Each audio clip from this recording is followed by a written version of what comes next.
27 here, bringing you my live reaction and review on Bleach, chapter 642. Baby, hold your hand 5. Eyes are open. So in the previous chapter, Pernida is freaking broken, and it looked like that either Mayuri or Nemu is going to die. Not sure who is, but let's just get right into it.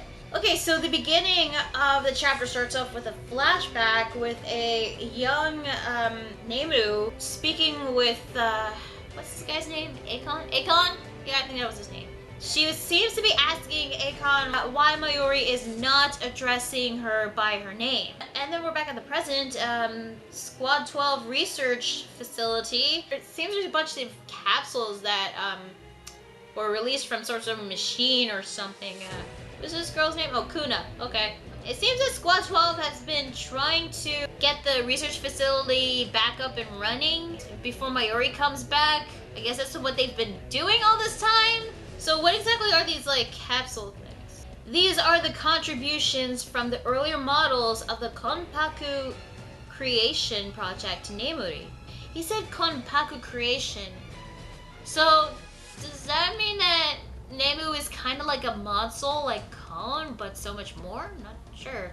These here are the prototypes number 1 through 3, and calling them contributions is being generous as they're more, well, corpses. Corpses? Are those supposed to be the original Nemuris? What? There's like something like inside these capsules. In the beginning, it was one failure after the next. It wasn't until prototype number 4 that we were finally able to manufacture a brain.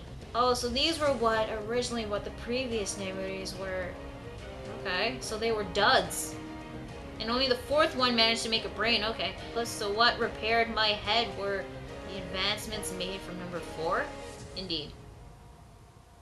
Who the hell are you? But, okay, good for this guy. Using what we learned from that, with prototype number 5, we got so far as developing it all the way into a fetus. So number 5 was a fetus, okay. Using that breakthrough, the captain was able to remodel his Zanpaku toe and gain his promotion as captain. So that was how Mayuri became captain. Prototype number 6 managed to make it to the age of 2. Then suddenly the cells deteriorated and it passed away. Turns out this was the extent of the lifespan of our man-made Konpaku cells. That's why when number 7 was able to not only grow but develop beyond that expected lifespan. Well, it goes without saying that the captain was overjoyed. The current Nemu was the only successful Nemu that Mayuri was able to create. And then, speaking of Nemu, she's crouching down and... Oh, okay, whoa. She's jumping really high. When the hell did she become that powerful? And then we're back to the flashback. Okay.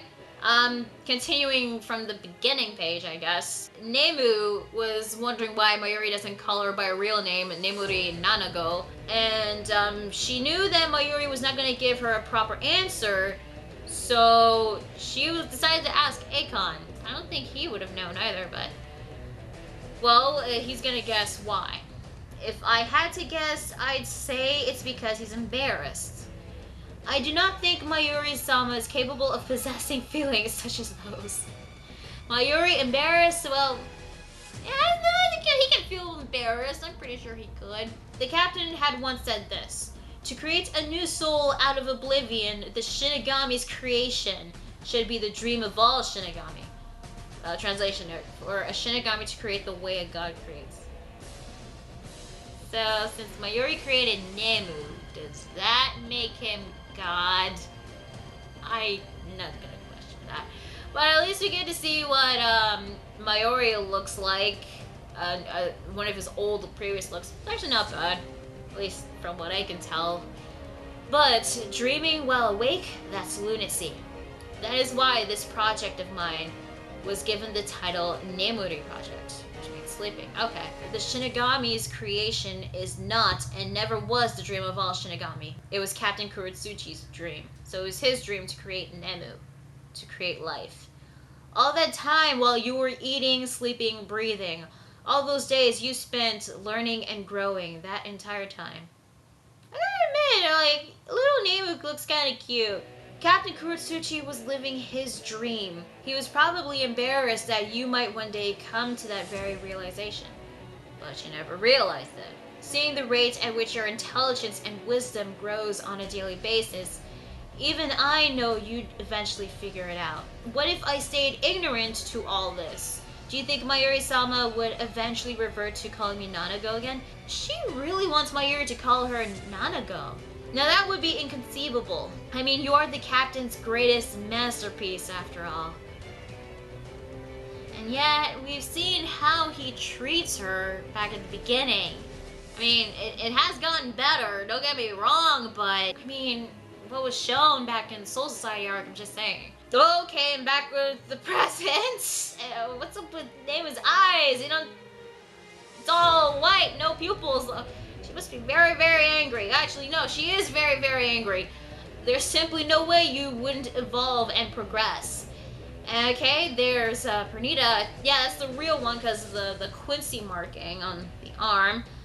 And what the hell? It just freaking obliterated. Nemu did that? Seriously? Like, how the fuck did she... Well, I mean, like, it's still gonna regenerate. There's still a part of the Soul King's left arm. A couple fingers are still there. Wouldn't that create more Pernidas? Like, then again, like, damn, I had no idea she possessed this much power. Like, since when? And why couldn't she have, like, awakened it sooner or something? Well, she grabs onto Mayuri and she saves him, so okay, good for Nemu, I guess. It is the power you bestowed upon me, Mayuri-sama.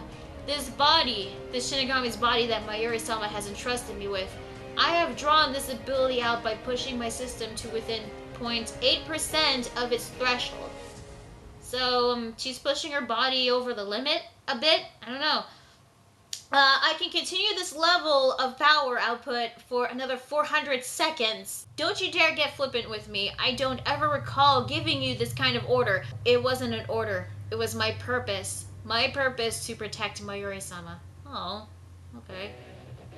Wrong. Your purpose is to mature and to develop.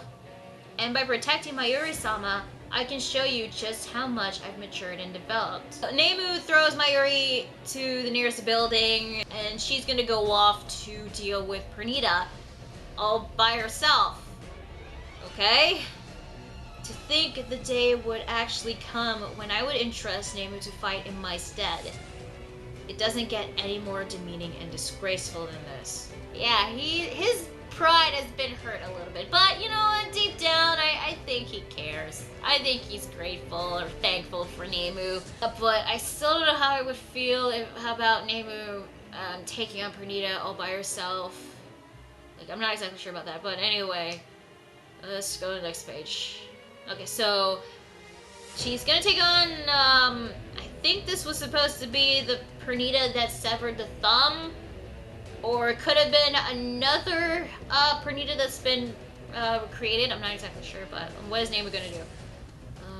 Some sort of energy is emitting from her hand or something. Konpaku cutting 6%.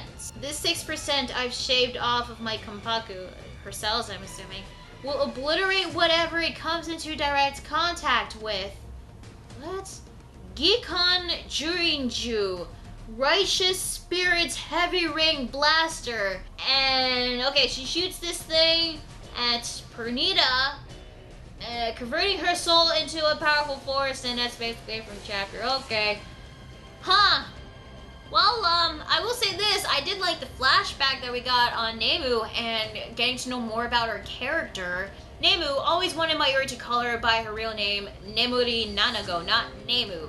Which I'm not exactly sure why, but I guess it has some sort of sentimental meaning to it. I guess she feels great joy when Mayuri calls her by her full name. It was great to get more into Nemu's character and get some sort of character development towards her because, let's face it, like, ever since Bleach started, like, she never really got her chance to shine at all. Not only during the Uryu fight, but also during the Zyle Apuro fight, she never really had like her chance to shine at all. And this is the only time we're ever gonna get that in this series, which I do appreciate that. because finally Nemu's getting her chance in the spotlight, which is great. But what really bugs me is that she can not only like get a power boost, but she has a technique that can obliterate anything it touches. The what was it called? The Gikon Joinju, which makes me wonder, like, why was this never used before? Maybe there's some sort of like huge risk in doing this technique and increasing her power up to like 0.6%. Maybe there's a reason for that. I'm hoping there is like a downside towards this. If not, then if Pernida is defeated just like this, just by Nemu's power boost and the Gikon Joinju, then I honestly would call bullshit on that, because these past couple of chapters, Pernida has gotten so broken, like seriously. I mean, this was an opponent that not even Mayuri could defeat, which, you know, is something that I don't mind, because Mayuri's struggling in a fight for once, which we haven't had in a long time. But now Nemu shows up and she might be the one to kill off Pernida with this. I don't know. I'm kind of hoping not, but I mean, okay. Like, don't get me wrong. I want Nemu to have her like shining moment. I want her to like have her own fight where she can like actually like fight and win, or at least like put up a fight, which is good. But I honestly don't know how it would feel if she was going to be the one to defeat Pernida, if she's going to be the one to kill the left arm of the Soul King, if this Gikon Joinju is going to work. I'm hoping that there's some sort of downside, some sort of like side effects if she does this. Otherwise, I'm going to question Kubo why he couldn't have Nemu do this earlier. And you know what? Speaking about this fight has been going on for quite some time. I mean, we're at Baby Hold Your Hand 5, so this has been going on for like, what, 5-6 chapters? And honestly, I like the fight, don't get me wrong, but when is this fight gonna end?